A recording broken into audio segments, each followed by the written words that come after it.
I'm here with Vicki O'Dell, Creative Goddess, and Vicki, you've got this really cute scissor organizer for us. Yeah, I thought if your table's anything like my table, when I have everything all spread out, I can't ever find my scissors, and then I'm doing the pat, pat, pat. So I thought it would be really great to have a scissor organizer that would keep them up and off the table and where I can see them and grab them really quickly. It's a great idea. So how do we get started? Okay, first we have this little paper mache box, and we're going to draw a small rectangle for our scissors to go in. So would you measure your scissors, or how do you make sure it's the right size? Well, you could kind of look at your scissors and see if they're a little thicker and make it wider or narrower. I always start with a thinner hole, and then I can make it bigger if I need to. Great idea. Okay, so I just used a ruler and a mechanical pencil, and I drew the rectangle in the top of the box. And then when you're cutting through a thick cardboard like this, you want to take a lot of shallow cuts. It's hard to like jab it in there and like saw and saw and saw.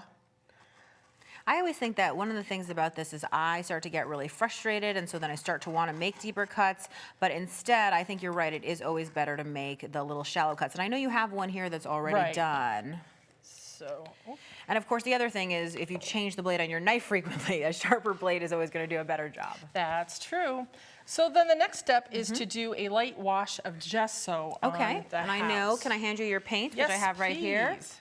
So we're just going to do a dry brush, and this has started to dry. So a dry brush, I'm assuming, means that your brush is dry? Well, yeah, it's not entirely dry. We're going to, as you can see, I'm kind of tapping some of that off, and we're just going to go back and forth really lightly. It's almost like you're just giving it the sort of shabby chic, but you still want some of that background to show through. Right. I kind of think of like an old house that you would see, you know, out in the woods somewhere that hasn't been painted for a long, long time. There's still some of the white paint. Distressed by nature. Yes, but some of the wood is still showing through. So. Okay, and so once it's painted, you obviously would let it dry, and of course it's easier to add more paint than to take some away. Right, and this dries really fast because the paper mache absorbs the paint. So you don't have to sit around forever and ever and ever and wait for it to dry. So yay. Cool. So we can set that aside. Okay, I'll take that for you. Thank you. And what's the next step? The next step is I have this great metallic gold ink, and we're just going to tap the edges. Oh, so that's interesting. You tap it. I would have just rubbed it. Is there a reason that tapping works better? If you rub it, you get kind of a solid color on there, and we don't necessarily want that. We're still going for the shortest shabby look. That's really smart. I'm going to have to try that when I get home. So you can tap it, and then you can tap in various places through the box. Because it's paper mache, it's not totally flat, so the places where it's got sort of a raised texture will pick up some of that gold as well. It adds so much richness to it too. And I can see that here on this finished sample that you've done. It just looks absolutely fantastic. Great. So that one does take a little time to dry, or girls like us, we don't mind getting our hands dirty, right? So if you want to take this one, you can make one along with me. Ooh, I like to get to play. Yay. So here I have pages from an old book that I punched out with a scallop square punch. And I punched them out for another project, but I didn't make it. I think I have a lot of those projects. Yeah, but they were cool, so I kept them. So we're going to use some glue, and on the side of our house, we're going to adhere. So you're using like a precision glue applicator, right? That little tip gives you exactly the glue where you want it. Yeah, this one's kind of wide, so it covers, you know, the space of the paper. Can I try it out here? Yeah. So I can see that it has this nice wide big tip, and I'm just gonna pull that trigger. You know what I like about this is sometimes with wet glue, I find that it's almost like I need a paintbrush or something, and then you have to worry about your brush getting gluey. Right. And this just goes on here really easily. And you gave me a tip about the reason that you don't want to use like a tape runner on a book page. Well, with these really, really old pages, when you use the tape runner, it just wants to pull the fibers up. Yes. It doesn't leave the tape down. Everything just kind of spins and rolls into place.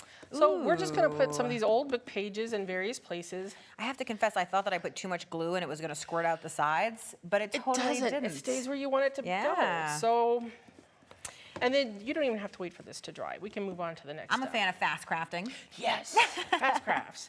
Especially if you're doing something like this with little people. Yes. You want it to go kind of fast. So then we're going to take bits of washi tape and just go over some of the corners. I like this solid color. Ooh, and there's that gold again. So again, you're playing with the repetition. I noticed that all of the tapes that you've chosen have a similar sort of color scheme. Yes, yes. And I like the solid color because I can take a print and layer it over top.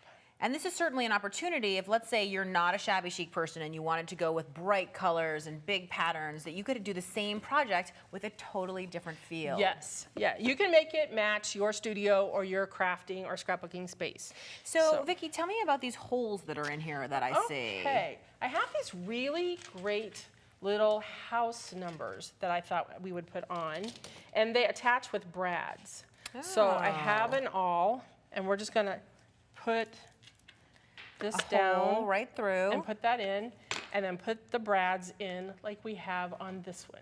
And what about, I notice you have a key on there, which I assume is just a bunch of vintage keys, but how did you adhere that? Well, I used the high temp glue. Yeah. Right, let me get some of this out. And why did you use high temp hot glue? Well, because the key is kind of heavy. Okay. And we're putting it on sort of the paper and the paper mache, so I want to make sure I know we have 2 glue guns here, and I wish this was just because I'm playing with you, but this is actually a multi-temp glue gun, and I know we have one set to low, which is the 2, and one set to high, which is the 1. So what I'm thinking is, why don't you use the high to attach that key, and what would you recommend I attach with the low? The lace and even maybe the fabric that I have I want to attach the fabric flower. That sounds like fun. So then I will add this. So I always think with hot glue, I'm going to burn myself. But there are some easy ways, right, to just keep your fingers away from stuff. Just like when you were a little kid and you learned to keep your fingers away from the hot things, eventually you'll learn to keep your fingers away from the hot glue. Right, and of course low temp is low temp, which makes it even better for klutzy people like me. Or when you're working with something delicate like this lace as much. So that key's on there, and do you have to wait a while for it to dry, or is it? Oh my gosh, that was so fast. So the precision glue dried fast, and the I know, because this flower is also completely on here. It is so on. I want to point out one last tip that you gave me that I absolutely think is fabulous, which there's a tiny little label on your house that says paper, just so that you know that that's your paper scissors as opposed to your fabric scissors. Right, right. And I also filled the house with lentils to give it some weight, so that when I'm reaching for the glue or reaching for the fabric or whatever that I want, it's not falling all over the place. That is such a great tip. Thank you, Vicki. Thank you. This has been great.